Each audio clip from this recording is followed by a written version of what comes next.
Saudara, pencarian dua korban longsor di Kabupaten Tanah Toraja, Sulawesi Selatan yang masih dinyatakan hilang membuahkan hasil. Petugas Basarnas kembali menemukan satu korban.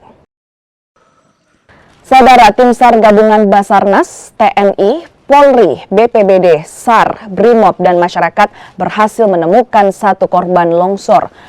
Korban longsor ditemukan di Palangkah, Kelurahan Manggau, Kabupaten Tanah Toraja dalam kondisi meninggal dunia. Korban merupakan seorang balita.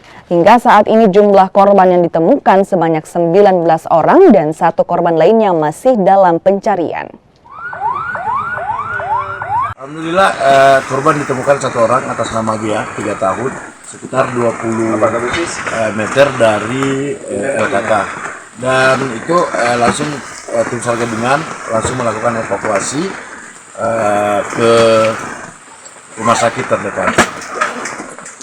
Upaya selanjutnya, Pak? Upaya selanjutnya kami akan berfokus juga untuk pencarian, melihat dari kondisi cuaca saat ini, tapi kami melihat dari situasi juga, kita akan tetap melaksanakan